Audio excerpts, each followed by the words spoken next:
is Dr. George Cromack with RenewYourself.net, and I'm here to give you a health tip today talking about strength training. It's imperative that you get some conceptual understanding of strength training. It doesn't mean that you need to be a bodybuilder, but it does mean that you need how to intelligently work the major muscle groups in the minimal amount of time and get the proper rest. If you don't want to end up in a senior health type setup, or you don't want to be walking with a walker or a cane and be dependent on other people, you need some strength. If you don't have strength, you're going to lose your independence and you're going to need help. If you're not doing strength training, you're losing muscle mass. Lean muscle mass burns calories.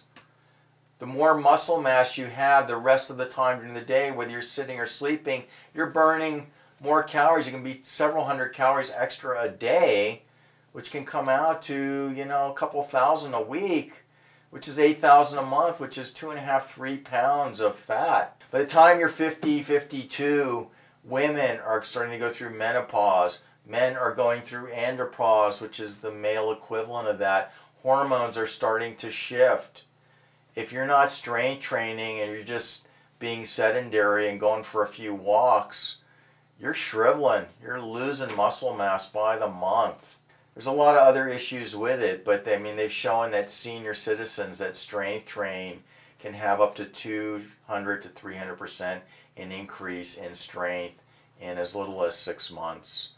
I work with Dr. Gabriel Cousins, MD, at the Tree of Life, and I see a lot of patients and guests here and the staff, and one of the biggest keys I see missing in the live food movement and in the general population, just go to any airport, take a look around the Walmart. Take a look at the people at Walmart. It's a lot of people with big bellies, guys with starting to get boobs, big love handles, just, not looking good, not looking fit. What I'm really excited about right now is some of the work by Peter Ragnar. He holds strength records for men of any age in multiple areas. He's got the world grip strength record. He can pick up 165 pounds with one hand between his fingers. He can bend steel horseshoes with his bare hands. He's leg pressing 2,200 pounds. He did, a couple of years ago, 2,000 dips in a row. Put that in perspective, Jack LaLanne in his prime was able to do 1,000, which is crazy. And he's setting new strength records every month. He hasn't even peaked yet. Okay, what Peter's been working on and what I've been experimenting myself with really great results is rather than your typical 3 sets of each exercise 3 times a week, we're talking about a lower volume of exercise, maybe once a week with a higher intensity. What Peter has come up with is a formula, and what you need to understand when you exercise, the first level of muscle fibers that get recruited are the slowest twitch muscle fibers. And then when you work a little bit harder, the next level are the fast twitch muscle fibers. And then when you go to a really maximum exertion where you're lifting the weight, you get to fatigue where you can't do another rep, and then you hold it in an isometric contraction until you start to fail. What that does is it recruits the fast twitch glycosidic fibers. When you start going at that level of intensity, you need to take longer rest periods because there's no way that you're going to recover 2 days later to do another routine. You need about a week, sometimes 10 days to actually fully recover for that muscle to build and become stronger. And we actually start to make better strength gains, and we have to put in less time. So you want to cover exercises that recruit multiple muscle groups. For example, a bench press. And a bench press is going to use your shoulders, your triceps, and your pectoral muscles. And we're going to usually use heavy weights. And so we're warming up, and then we're increasing the weight, doing a couple of reps, increasing the weight a couple of reps, till you get to the point where you can just do one more set, maybe on the 4th or 5th set where you've worked up to a point where it's the maximum amount of weight you can do maybe 3 or 4 times. And then you warm down and you're done and you give yourself a rest for a week. So we're talking about bench press, bent over dumbbell raises, which are going to recruit a lot of the large back muscles and the biceps. You probably want to get some curls in there, which is going to do the upper arm and the biceps. You want to do chin-ups. What we do with the chin-ups, say you can do 10 reps, you do 7. On the 8th one, you come up and you just hold your head over the bar until you can't hold any longer, and you're going to go to failure basically.